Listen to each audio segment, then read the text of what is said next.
Hello friends, நம்ம சேனலை பார்த்து நம்ம மேலே ட்ரஸ்ட் வச்சு ஒருத்தவங்க கப்பி ஆர்டர் கொடுத்துருந்தாங்க. இம்போர்ட்டட் கப்பி சூப்பராக இருந்துச்சு. இந்த கப்பி எல்லாமே அவங்க ஒரு 10 பீஸ் கேட்டிருந்தாங்க. 5 மேல் 5 ஃபீமேல் போட்டிருந்தேன். நல்லாவே இருந்துச்சு. மாஸ்கோ ப்ளூலாம் கொடுத்துருந்தேன். சேஃபாக அனுப்பணும்னு சொல்லிவிட்டு பாக்ஸ்லாம் ரெடி பண்ணிவிட்டேன். அடுத்து டபுள் கவர் போட்டு இதை பாருங்கள், லப்பர் அடித்தெல்லாம் ரொம்ப கஷ்டம். நம்ம கொஞ்சம் டைட் பண்ணாங்க நம்ம கையை அறுத்துறோம். இந்த கஸ்டமர் ரொம்பவே நல்லா பேசுனாங்க. ரொம்ப ட்ரஸ்ட் வச்சுருந்தாங்க என் மேலே. ரொம்ப நம்பிக்கையாக தான் நான் கொடுக்குறேன். இதை சேஃபாக போக நான் நம்புகிறேன். ஏன்னா இதுக்கு முன்னாடி நம்ம ஒரு 10 ஆர்டர் கிட்டே கொடுத்துருக்கோம். ஆன்லைனில் நம்ம வீடியோ போட ஆரம்பித்ததுலேருந்து 10 ஆர்டர் நமக்கு வந்திருக்கு. சேஃபாகவே கொடுத்துருக்கேன். இதை பாருங்கள், இந்த டேப்பு சைட்லலாம் டேப் அடித்து மீன் மாட்டக்கூடாதுன்னு இதை பாருங்கள், கவரெல்லாம் சேஃப்டிக்கு வச்சு நல்லாவே சூப்பராக பேக் பண்ணேன். உண்மையாகவே இவங்களுக்கு மட்டும்தான் இப்படி பண்ணுறேன்னு நினச்சிக்காதீங்க. யார் ஆர்டர் பண்ணாலும் எல்லாருக்குமே சேஃபாக போகணும்.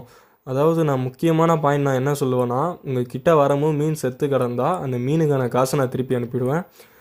அவங்களோட அட்ரஸ்லாம் எழுதிட்டேன். இந்த பாக்ஸை சேஃபாக கொரியர் பண்ணி கொரியர் அனுப்பிச்சிட்டேன். 120 ரூபா சார்ஜ் பண்ணாங்க.